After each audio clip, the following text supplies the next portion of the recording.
Collapsed from exhaustion on a new job after getting just 3 hours of sleep for weeks. Now my team walks on eggshells around me. I started a new senior position in a new city about 2 months ago and I was killing it. It was just such a great fit of the job matching my abilities. I moved several integral projects forward and took some business trips in my first few weeks. Everyone was saying it felt like I'd been here years. My boss and the head of the firm were completely tickled. My coworkers and I were clicking great. It was workplace nirvana. Danger zone. I was saying yes to everything because I was loving the work and wanted my boss to know he could count on me. I have a bit of a savior syndrome, so when people say they need my help, I can practically never say no, but my boss is awesome and I love this work, so I don't even want to say no. And he has acknowledged over the last 2 months that he's thrown a lot on my plate, and has thanked me just for taking the job because he's less stressed than he's been in months. But I was in a new city, with a totally different lifestyle and schedule, and I was only getting around 3 hours of sleep a night. I would say that probably 65% of sleeplessness was caused by work stress/anxiety, and the rest was a mix of lifestyle shakeup, like a new commute and sacrificing sleep to do things like hunt for a new apartment. I started coming in later and later. The office is flexible, within reason, until one day last week I slept through the entire day. I know that is completely shocking. I'm shocked too, and so incredibly embarrassed. I woke up late, emailed the administrator to let her know I was on my way in, and then when I sat on the bed to put on my shoes I must have just passed right back out again for about another 6 hours. Just sheer exhaustion, I guess. My boss called me and left a concerned voicemail, then followed up with a concerned email a few hours later. I was so mortified I didn't know what to do, so I stayed home, called the doctor, got a prescription for sleep meds, and then tried to calm myself down before calling my boss to apologize and explain. Other than apologizing over and over, I'm not even sure what I said. I definitely mentioned averaging about 3 hours of sleep a night over the last 3 weeks and just generally having too much on my plate, and that I have anxiety over wanting to do everything to the best standard possible, which was making me lose sleep. He was amazing. He was concerned about me and my health first and foremost, then also about our deliverables. We came up with a 2-week work plan that he confirmed with my colleagues.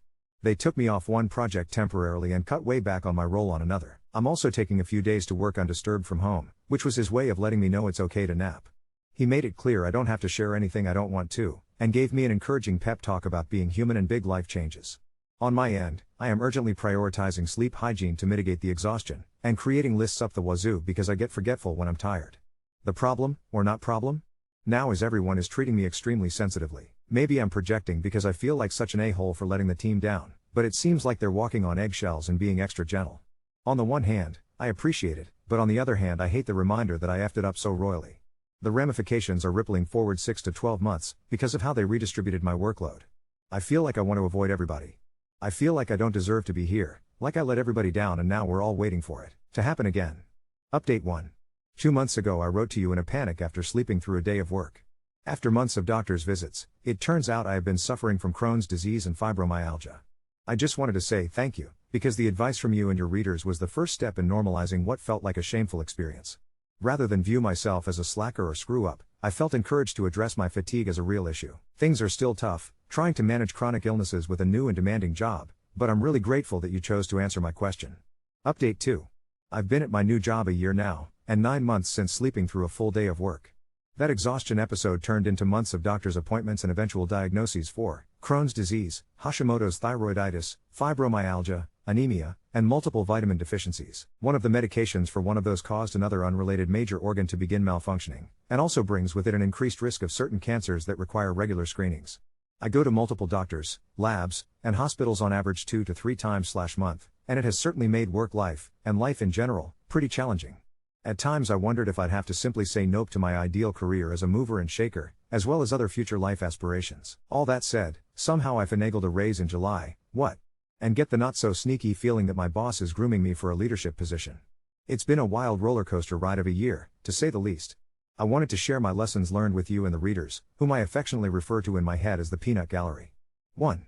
Allison and reader consensus/advice, I credit you all with removing the stigma of shame from my initial exhaustion episode, and spurring me to seek real medical attention.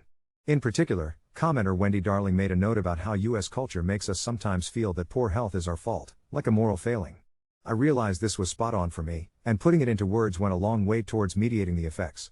Other commenters really hammered home the importance of self-care and avoiding repeat events, which I've made strides towards, but continue to work at. I've learned that aspirational and ambitious aren't always compliments. 2. None of this would be possible without my excellent manager and colleagues. I mean, really. I feel forever indebted to the folks at work for their compassion, understanding, and flexibility. I don't know how anybody with chronic illness can function in a hostile or unaccommodating work environment, truthfully. It's only because of my workplace accommodations that I'm still able to do my best work despite constantly, literally constantly, being sick, and I'm so grateful to feel that I'm still valued. Plus, being able to work makes me feel like a contributing member of society and gives me respite from the other yuckiness. 3. Chronic illness is a lot of things, but chronic is right there in the name.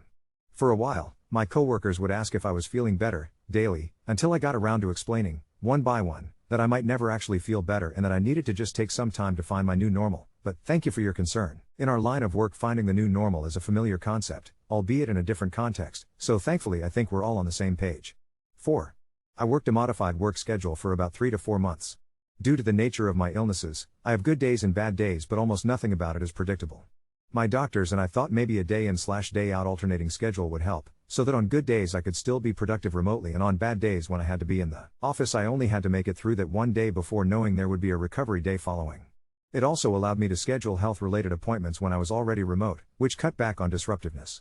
We went this path instead of invoking modified disability or part-time work. 5. I preemptively decided to come back to the office full-time before the official start date because I was finding that the back and forth was disrupting my workflow, and being in the office full-time felt more manageable once I got 2 of my worst symptoms under control. Plus, to be fully honest, if my boss thinks I could potentially be a leader here, then I'm still going to be hell-bent on climbing upwards. 6. I've had to cut back on travel but keep in close contact with my boss about what seems manageable. My boss continues to be phenomenal about reallocating work. The team in general is willing to play to each other's strengths, even if it means shuffling job responsibilities and roles on an ad hoc basis. For projects where I cut back on travel, I do more of what I like to think of as ground support, managing relationships, putting my writing/editing skills to good use, strategic oversight, etc. Our work by nature is chaotic, so this is probably less wonky in our industry than it might be in others. 7. Ultimately, I decided, stubbornly, as some commenters noted, hey, this chronically ill thing is not for me. I'm not delusional, it can't be cured, and the best I can hope for is remission. It requires a truly stupid amount of managing in both lifestyle/diet choices and organization, and money. Holy moly, the healthcare costs even with insurance. But I am an ambitious/stubborn person, and I can't imagine a life where I'm limited because of my autoimmune illnesses. I got things to do, places to be. Actually, it's a little funny because it seems that both my autoimmune system and I are overachievers in this situation. Mostly in my ups and downs I learned that ill doesn't mean incompetent. You still have valuable qualities to lend to your workplace, although balancing work, life, and wellness will be at times unfairly challenging. I briefly considered contracting either a concierge medical service or a personal patient advocate, because at times the volume of appointments, follow-ups, and bills was overwhelming. Ultimately I chose not to, but I'm grateful to know that services are available to help manage the full-time patient lifestyle in the event that you're both a full-time patient and also happen to be a full-time something else, and actually want to accomplish other things. In 2019 I hope to see clinical signs pointing towards remission, and I've set my sights on finishing my doctoral degree that was rudely interrupted by health issues. Hopefully after that, more time for enjoyable life experiences and maybe, just maybe, a promotion.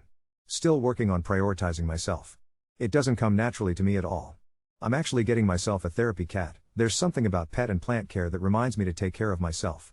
It's like okay, it's time to take care of the other living things, and also me. Still working on making self-care a priority. Sometimes it's hard just knowing what kind of self-care I need, like last night I had to decide, wake up early for yoga, or sleep in? Which does my body need more? I went for sleep and that was the right call, but I'm not always right. Someone said it would take about 3 years to really understand the ins and outs of my conditions, so I'm giving myself a very gentle learning curve. Update 3. I wrote in 5 years ago and here's how things went after that. I stayed at that job for 5 years, or 4, from my last update. It was overall a great experience. I learned a ton and became close with my manager, professionally. I managed projects that seemed impossible at the time but grew professionally by leaps and bounds. Very recently my manager from that job gave me a glowing recommendation to take a huge jump forward in my career, that came with a 70% pay rise. I am now in a new, much more demanding position, as leadership in a new organization. I am still chronically ill. This very moment I am experiencing a flare-up, but some commenters said the first 3 years of chronic illness are the worst and then you learn the rhythms, and that was spot on for me.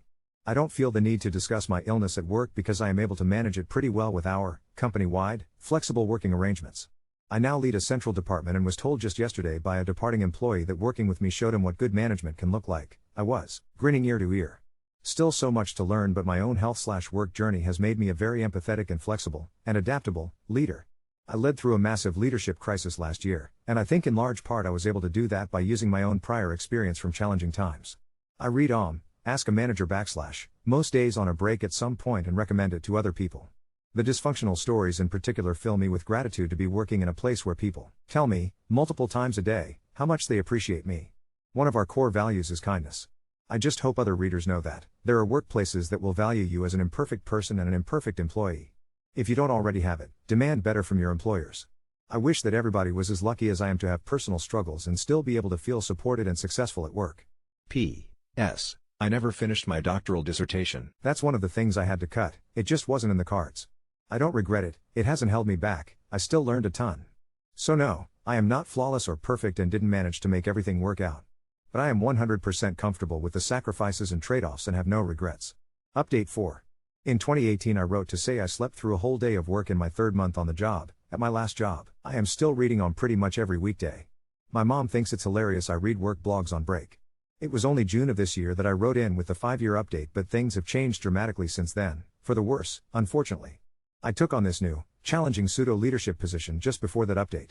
It comes with a workload that no mortal could finish in a given work week. I was pulling a lot of nights and weekends. A few weeks after I wrote in, I had another severe illness episode. I didn't sleep through work, it was something else, equally visible and alarming. I realized that I'd been ignoring warning signs for a while, again, and not taking care of myself. Sigh. I do think I've learned/grown in the years since I first wrote, but I still really wrestle with concepts like success and productivity and personal identity being tied to work. It's also so hard when other people can do things like guzzle coffee, skip lunch, work weekends, or multitask, and not have to pay the price for it after. I can't, and it's frustrating to not be able to keep up. I am fortunate, again, that my manager in this role is as compassionate as the first one. I have a completely unique work arrangement now.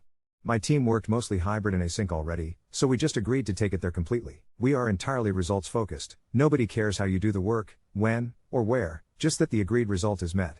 I extend this to the rest of my team, I don't need them in the office if I'm not there either. They keep me posted on their progress and I call them if/when we need to discuss anything. We have removed maybe 90% of meetings this way. I honestly believe async work, flex work, is the future of work. My team does really cool things with the flex. I'm obviously mostly just using it to rest and see doctors, but they're making progress in their volunteer work, their family lives, and hobbies. I was told I am by far the best manager they've had, which is wild considering how badly I think I'm underperforming. I do maybe 30% of the work I used to do. I reallocated parts to other people and dropped some of the lower priority stuff, but the team's metrics are excellent and they're really happy and seem to be thriving, so maybe that's a silver lining in all this. This entire experience has really challenged my sense of identity. Maybe that's true for other chronic illness sufferers. I struggle with intense shame about not being able to do as much work as I think I should. My therapist says I need to broaden my definitions of success and productivity because if I take care of myself I am being productive, and if I can get well again then that is a success. It feels like a small knife in the belly every time I have to say no to a new request or miss a goal/deadline. Ambition might be my hamartia. It also feels like my personal life is stuck, because I'm not well enough to do anything. I'm just really grateful that I have supportive colleagues who give me the benefit of the doubt. So many of the posts at are about horrendous workplaces, and I think I would be 2x out of a job if I worked at one of them. I did want to make a note, out of all the people I work with, by far the least empathetic have been the HR department. I've been shades of purple at how frustrating it is.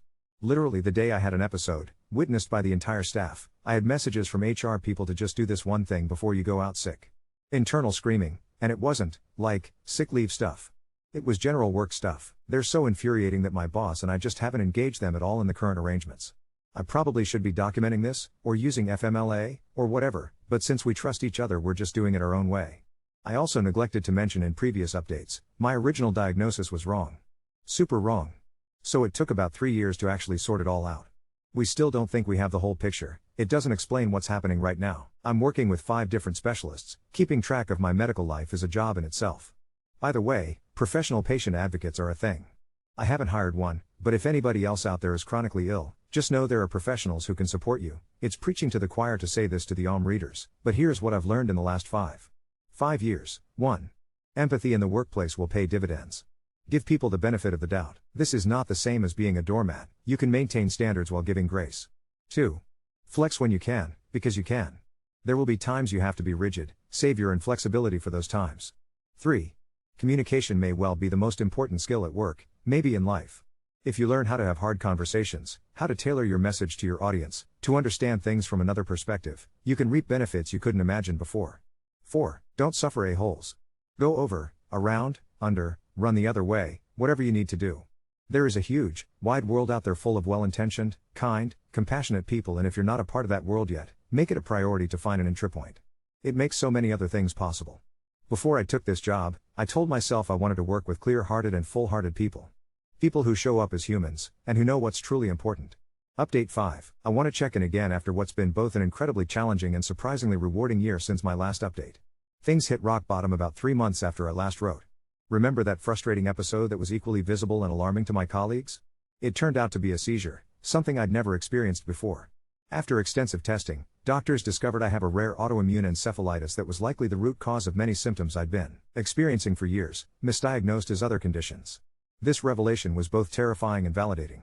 Finally, something that explained the extreme fatigue, brain fog, and other seemingly disconnected symptoms. My work arrangement became even more flexible out of necessity. I had to take a full month off for intensive treatment followed by a slow ramp back. During this time, something remarkable happened. My team not only maintained our metrics but actually improved them. It turns out that by being forced to strip down our processes to the absolute essentials, they found efficiencies I had been too stubborn or traditional to see. When I wasn't there to overcomplicate things, they thrived. Talk about a humbling lesson in letting go. My boss continued to be incredible. When I confessed my fears about being replaced, she said something I'll never forget. I didn't hire you for your ability to work 60 hours a week. I hired you for your judgment, creativity, and insight. Those qualities are rare and worth waiting for, even if they come in smaller doses right now. I may have cried embarrassingly hard after that conversation. The most surprising development came from our CEO, who I barely knew before all this. After hearing about our team's async work model and our results, she asked me to help implement similar flexibility company-wide. Apparently, according to employee surveys, burnout was rampant, and our arrangement looked like a promising solution. So now, ironically, I'm leading a future of work task force while working part-time myself. I've learned to be radically honest about my limitations. When asked to join projects, I now say things like, I can offer you about 3 to 4 hours of high-quality thinking on this per week. If that's not enough, I understand. It's uncomfortable every single time, but people have been overwhelmingly appreciative of the clarity. My health has stabilized but not improved dramatically. On my best days, I can work 5 to 6 hours with my old intensity. On my worst, I might manage an hour of emails. The unpredictability remains the hardest part, though I've gotten better at recognizing early warning signs. I've also finally accepted help at home. I have a weekly meal delivery service, hired a cleaner twice a month, and, most difficult of all, I've let friends actually help me. One colleague organized a meal train during my worst month, and another takes my dog for long hikes on weekends. Accepting help still feels like swallowing glass sometimes, but I'm learning. The most profound shift has been in how I view productivity. I've started tracking different metrics, like how many meaningful conversations I have with team members, rather than how many deliverables I complete. Quality over quantity in the truest sense. My therapist says this is growth, but honestly, it still feels like settling. If I've learned anything in the last year, it's that our systems, both organizational and healthcare, are fundamentally broken when it comes to chronic illness. They expect either perfect health or complete disability, with nothing in between. Most of us live in that messy middle, capable of brilliant work but not on the expected schedule or in traditional ways. I'm still struggling with my identity and worth being so tied to my professional accomplishments. That's a work in progress. But I've started exploring other aspects of myself, rekindling my love of photography, which I can do at my own pace, and, ironically, writing. My therapist suggested journaling, but I've found myself writing short essays about chronic illness and work that have connected me with others in similar situations. I don't know what the future holds. Some days I worry that my career trajectory has permanently plateaued, other days I wonder if I'm pioneering something new and valuable. All I know is that I'm still here, still contributing, and learning to measure success in ways that honor both my ambitions and my reality. The specialist who finally diagnosed me correctly said something that's become my mantra: your body isn't failing you. It's working incredibly hard to keep you alive despite extraordinary challenges. Try to be as gracious with yourself as you would be with someone you love. I'm trying. Some days I even succeed. Update 6. It's been 2 years since my last update, and I'm writing this from a place I never thought I'd reach, a state of sustainable equilibrium. Not cured, not recovered, but something that feels remarkably close to peace. After my autoimmune encephalitis diagnosis, I went through several experimental treatments. Some helped, some didn't, and one landed me in the hospital for 3 weeks with complications that were scarier than the original condition. That hospitalization forced me to confront mortality in ways I hadn't before. Not just I might die someday, but I might die before accomplishing half of what I wanted to. My doctors were blunt: continue pushing myself at this pace, and my prognosis would worsen significantly. Something finally clicked. After years of intellectually understanding I needed to prioritize health but emotionally resisting it, I surrendered. Not in a defeated way, but in the way you might surrender to gravity, acknowledging a fundamental force that cannot be outsmarted or outworked. The Future of Work Task Force evolved into a permanent initiative, and ironically, my illness-imposed limitations made me uniquely qualified to lead it. We've completely restructured how 3 departments operate, moving to outcome-based measurement rather than time-based. Productivity is up 32% and turnover has decreased dramatically. When the CEO mentioned this at the all-staff meeting last quarter and called me our organizational prophet, I nearly fell out of my chair. 2 key things happened with my career. First, I officially dropped to 80% time with proportional pay adjustment, something I resisted for years out of fear and pride. The moment I signed the paperwork, I felt a wave of relief so profound I actually wept in HR's office. They were marginally more sympathetic this time. Second, I restructured my role to focus exclusively on strategy and mentorship, delegating all operational responsibilities. My team now has 3 co-leads who rotate operational duties, with me providing oversight and coaching. This arrangement has been so successful that other departments are adopting variations of it. It turns out that distributing leadership creates resilience. When one person is out, things don't fall apart. We're calling it cellular leadership, and I've been asked to write about it for an industry publication. My first professional writing that isn't a project report or email. On the health front, I found a specialist who specializes in autoimmune neurological conditions and takes a holistic approach. For the first time, someone is looking at all my symptoms together instead of treating them separately. We've found a medication combination that gives me about 60% of normal energy levels on most days, not perfect, but enough to work, have a modest social life, and even exercise gently. The unpredictability has lessened too. I can usually sense when a crash is coming and take preventative measures. Most surprisingly, I started dating again last year. After my diagnosis, I assumed romance wasn't in the cards. How could I expect someone to take on a partner with such significant health limitations? But a colleague introduced me to their friend who works in accessibility advocacy, and there was an immediate connection. They understand chronic illness in ways even my most supportive friends don't. When I had to cancel our 3rd date due to a flare-up, they showed up with soup and a movie instead, asking only couch or bed. Before settling in beside me. We've been together 15 months now, moving cautiously but steadily forward. I've developed a strange gratitude for this illness. Not in a toxic positivity everything happens for a reason way, but because it forced me to dismantle and rebuild my entire framework for evaluating worth, my own and others. I now see how deeply I had internalized productivity as the measure of human value, and how that mindset harmed not just me but everyone around me. My team regularly thanks me for modeling boundaries, vulnerability, and self-care. A junior staff member recently told me they turned down a higher paying offer elsewhere because I learned more from watching how you navigate challenges than I would from any other job benefit. That might be the professional accomplishment I'm most proud of. I still have bad days, physically and emotionally. I still sometimes rage against the limitations of my body, still occasionally fall into the trap of comparing my output to my healthier colleagues. The difference is that these feelings pass through me rather than defining me. My therapist suggested an exercise where I write letters to my pre-illness self. In my most recent one, I wrote, "You thought ambition meant climbing ever higher, faster than everyone else. But true ambition is the courage to reimagine the mountain entirely." I'm still ambitious, still driven to make an impact. I've just redefined what impact looks like. If anyone reading this is in the early stages of chronic illness while trying to maintain a career, I wish I could tell you it gets easier quickly. It doesn't. But it does get different. You develop new muscles, advocacy, boundary setting, radical prioritization, asking for help. You discover which relationships deepen with honesty and which ones can't bear the weight of your reality. You find new metrics for a meaningful life. Most importantly, you learn that adaptation isn't the same as giving up. Sometimes it's the bravest form of moving forward.